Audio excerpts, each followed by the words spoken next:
Hey everyone, today we're going to be doing the part 4 of the How to Build a SnapBow series, and I'm going to show you guys the tools that we're going to use in this particular section, which is going to consist of the trigger nail length and mounting the plunger rod and the spring rest into the blaster itself, as well as getting the spring to full compression, which is kind of part of all that. So the drill bits we're going to be using today, we're going to have a 5/8 spade bit. We're going to have a 3/16 drill bit. This is just kind of for measurement on the inside, as you can't really get a ruler inside of there. An 1/8" drill bit, like we use for our trigger. A 7/64 drill bit, again for our 632 tap. A 1/16" drill bit, again for our pilot holes. Fine point Sharpie for our markings. Pair of pliers. X-Acto knife for cleaning up edges that we sand or deburr. I have a 1/8 needle file. You don't exactly need one of these, and you can easily get by without one. I just have one to finish up some tiny small edges. Your 632 tap, which I need to clean. Silicone grease, as you can see by Danco. This is what stuff I really like recently. And don't get the waterproof stuff. Get the stuff that says silicone on it. Our triangular architectural ruler, our 18-volt cordless drill, or whatever, or this is 12-volt actually, whatever drill you've got, a piece of 1-inch PVC. I have a 2-foot piece here, and really whenever you guys mount the spring rest, we really need 2 people to increase safety. It's not the safest method that I do, but I'll show you guys how I do that later on in the video. Now, I've had a couple people ask me what Dremel I use. I use a Dremel 4000, which is the biggest one they offer, because I use my Dremel every single day, multiple times, if not a lot of every day. And I needed a big heavy one, so I got one with multiple speed control, and it's got a cord, so I really like it. And we're going to use 2 Dremel bits with it today. We're going to use our fiberglass black cutting disc, and that's for metal. And we're going to be using our 5/8 sanding drum just to take down some edges and to open something up a little bit. Alright, now I'm going to move on to the materials that we're going to be using today, and I'll show you guys that in the next segment. Alright guys, now here are the materials that we're going to be using today. Not very many, incidentally. We're going to be using our plunger tube assembly with the immovable trigger that we still have not remedied, but we'll show that later on. We need our plunger rod, which is the 13 inches of CPVC I mentioned at the beginning of the video, and our plunger head assembly. I've already attached this one, but I'll make sure to explain it really thoroughly for you guys. It's not hard at all. We need our K26 spring. This is a brand new one out of a pack I got from McMaster. We need a 3/4 inch end cap. We need a CPVC T for our pull. And we will need 9 3/8 length 632 bolts for mounting the spring rest. 4 go in the spring rest, 2 will go in this, and 3 go up here to attach the plunger rod, as you can probably already see here that I've already attached, but I'll explain that in a minute. And that's really all the materials you guys need for this part. And I guess we'll go ahead and start with me explaining how to mount the plunger rod. Alright guys, since I've already done this part of the build because I kind of got bored at one point, I'm going to go ahead and try to explain it the best I can for you. And it's actually excruciatingly simple. This is just how I attach the plunger heads. As you see, remember our ramp came all the way down and we just left a little tiny bit here? What I did was I had to carve up into the epoxy putty a little bit with a Dremel bit, and then I drilled and tapped so that the bolt actually ends up very flush almost with the ramp, and then it actually is very flush with the bottom here. And that's essentially how I do it. I space them out 120 degrees from each other in a triangular pattern, as you might be able to see behind. And then all you do is you just drill and tap it and screw it on, and it's ready to go. I put a little reference mark here with a cutting disc, but really that's all there is to putting a plunger head on a plunger rod. Alright guys, now we're going to be making our spring rest. We use a 3/4 inch end cap, and we're going to drill a 5/8 hole in the center there. Now, what we'll need for that is we'll need our drill bit with a 1/16 bit in it, and we'll also need our 5/8 bit and some other things to clean it up. Now, essentially, on most of these there's a small, either a mold mark or a sort of flat area in there, and then I just eyeball this, and I don't really have a jig for it, but it always turns out pretty good. You might go through a couple of them trying to get used to it, but I've gotten pretty good at centering the marks. So we'll go ahead and we'll just drill a hole. I've already got a mark in here. I usually mark them when I buy them. get your hand out of the way. Be nice and careful. Now we have a 1/16 inch pilot hole on the inside of that. Pop that 1/16 inch drill bit out. Now this part's a little dangerous, so again, please be careful. Chuck in our 5/8, and we'll go in from the back here, or I guess the part where the coupler is. And we want to keep our hands away from the top face because that's where it's going to be coming out. And we're just going to slowly drill it out. Clean off the drill bit from time to time.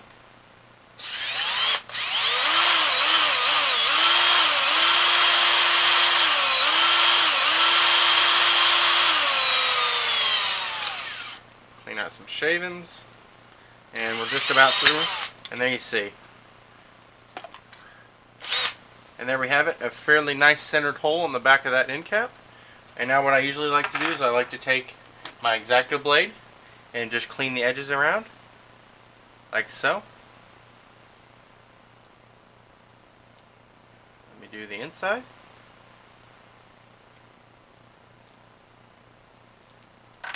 Alright, now what we need to do is we need to test fit on our plunger rod. And as you see, this is kind of got some friction to it and it's fairly tight. So what we'll do is we'll take our 5/8 sanding drum and our Dremel and chuck that in, and then we will Dremel it out just a tiny little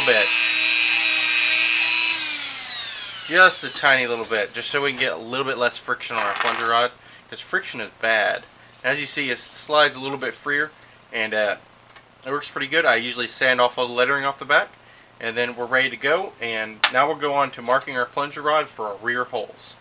Alright guys, now we've got our plunger tube that we need to make some marks on. And you remember we made those secondary 90-degree marks with our circle jig here? Now what you need to do is you need to lay a ruler on here, or some other way, and you need to mark them out just a few inches up from the back here. You can do this before or after. Either way works fine for me. And what we're going to do is we are going to mark 1 inch from the back here. So again, we take our ruler and we mark 4 different marks at 1 inch back. So there's one there. There it is. And we'll do another one here. And we need 4 of these.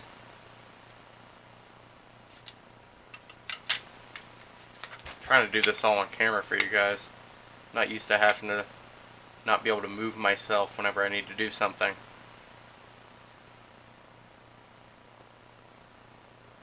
Dang, Sharpie's running out of ink. There it goes.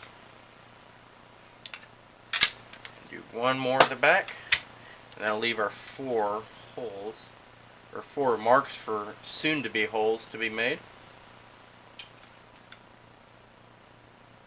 Alright.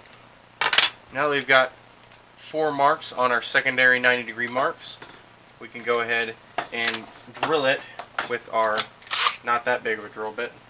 Where'd my 16th go? There it is. With our 1/16 inch. And we'll go ahead and drill that like so.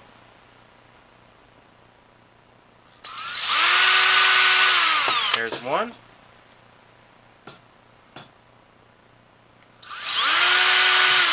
There's 2.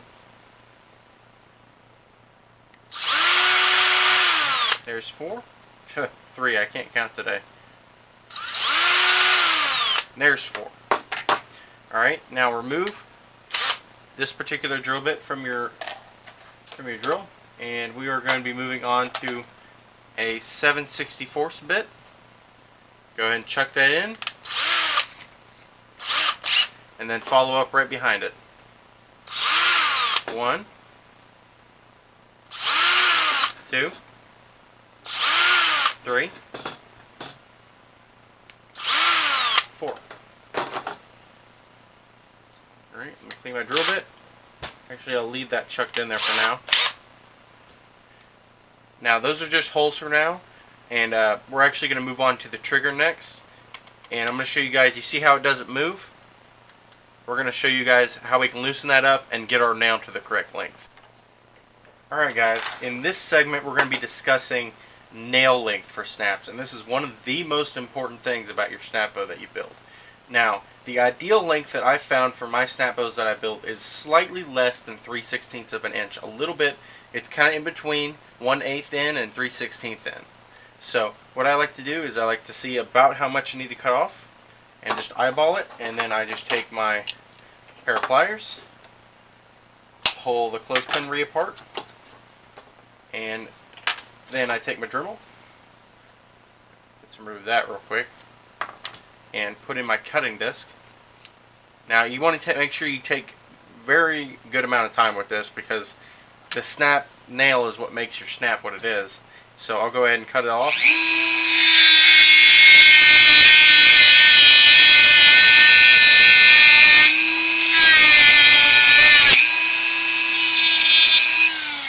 Alright, now I'm not doing any smoothing yet. I'm just going to see how it looks on the inside of the plunger tube.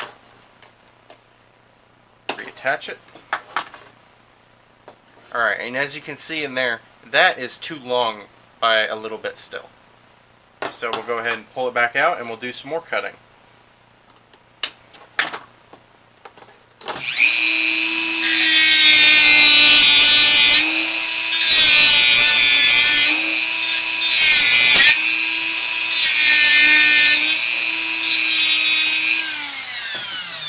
Now that's why safety glasses are important.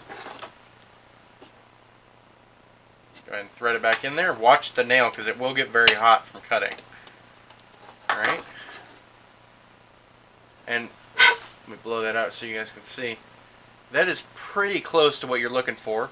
Now what you'll do is you'll take it out again, and then you'll wanna, you see how it's very flat and it's angular right now? You want to round the whole nail so that it's nice and round on top. And what you can do is you can take your Dremel one more time and your sanding drum, and you can just sand that down a little bit.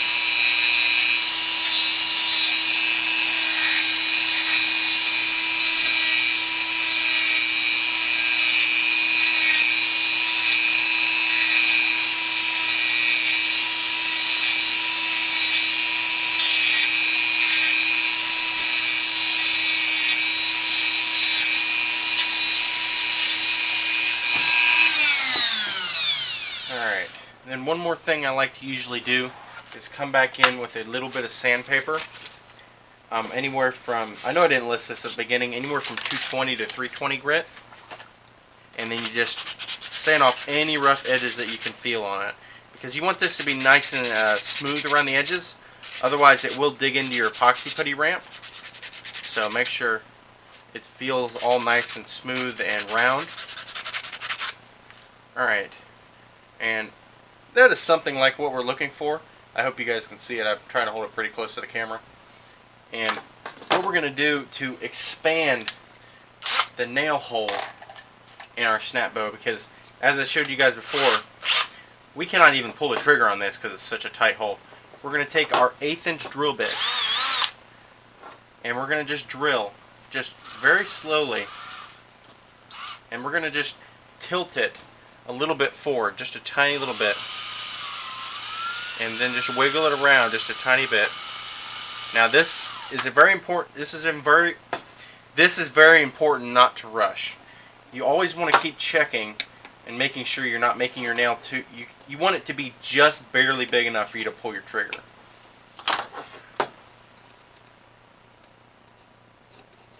See, just about there. And this is when I like to come back in with my needle file when it's very, very close. I like to come in with my needle file that I mentioned before and just lightly sand it on the inside. Again, at a slight angle, leading forward just a tiny bit.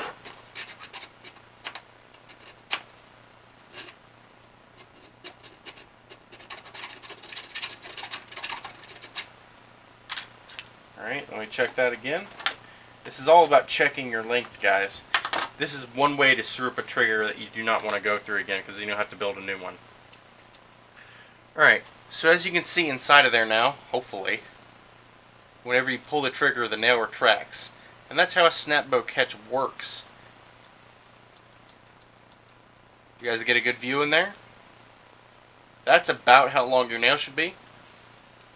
And what we'll do to test that is we'll take our plunger rod assembly and we'll go ahead and smear some lubricant on it.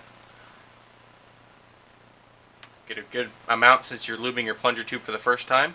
I like to lube the entire head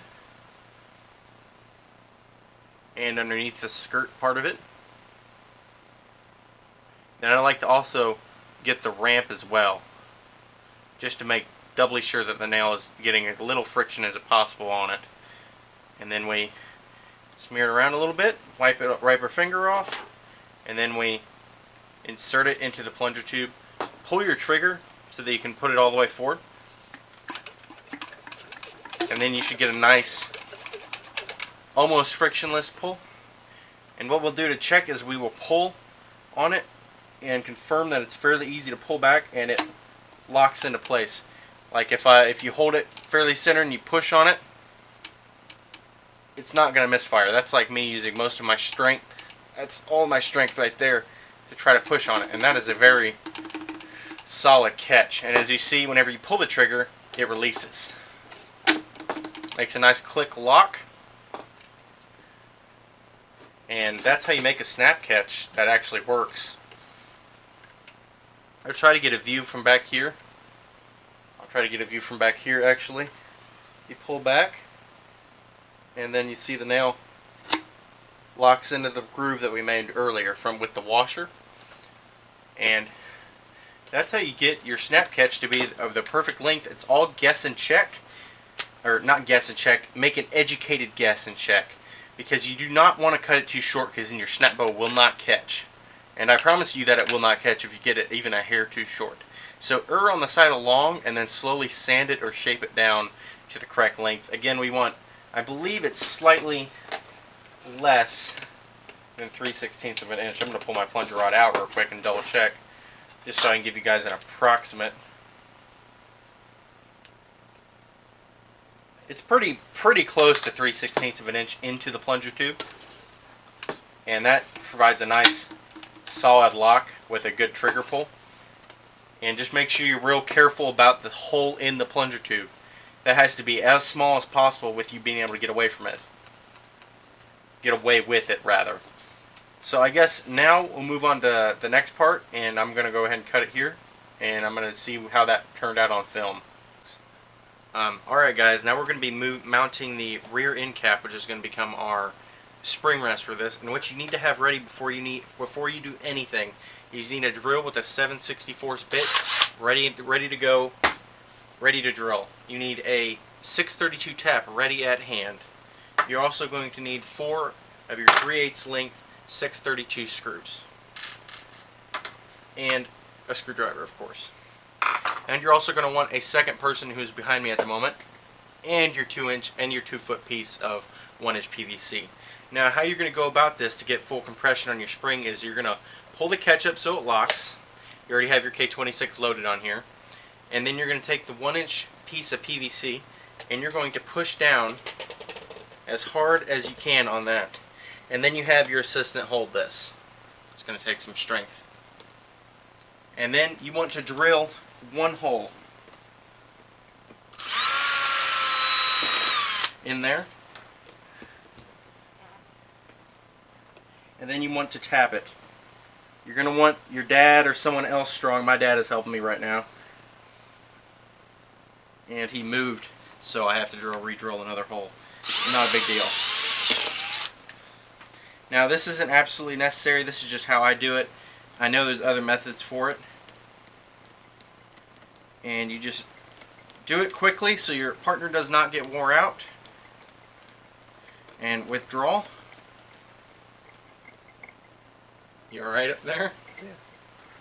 Just try to stay still with it. Just. Oh, man. Screwing me up, man. And then put your screws in. Now you're going to need someone strong to do this, guys. Remember, a K26 is about 25, I believe 25 to 30 pounds of force involved in it. And one screw should be enough to get you started. It just needs to hold the load of the spring, and you can go ahead and release.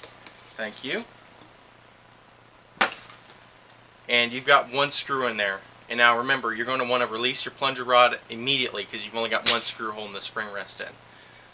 And then you can go ahead and drill the rest as normal. As you can go here.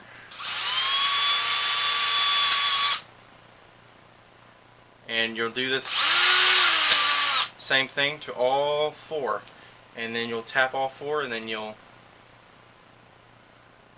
and I'm going to go ahead and cut it here, and I'm going to tap these holes and put bolts in them, and then I'll show you guys what we're at the end. Alright guys, this is what it should look like after you get all four bolts in. Now it is very hard to get a spring to full compression like that, so you definitely need somebody who is stronger and who is able to stay fairly still so that you can drill at least one hole to get a good catch in it. And then after that you can release it and then drill all four holes and then tap those. And after that you should be left with something like this, which catches and locks quite well. And the catch, it's kind of hard to pull without a trigger, but as you see, working snap as of now. Now what we'll do real quick is I'll show you guys if I can find my PVC cutters. Alright guys, now I finally found my PVC cutters. They were sitting right over there. And we'll cut our plunger rod down a hair. Make sure you leave plenty of room for your fingers and everything. Cut it down. That flew right in my trash can, how lucky. To about there. And we can put on our T. That's about how much space I usually like to leave. It lets people with bigger hands grab it. And then again we take our drill, 7/64 hole, and another one, and then we drill and tap. Then we tap those.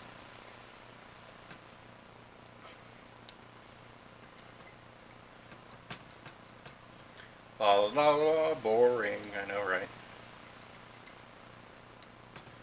Alright, I'm just going to put in one just to show you guys real quick.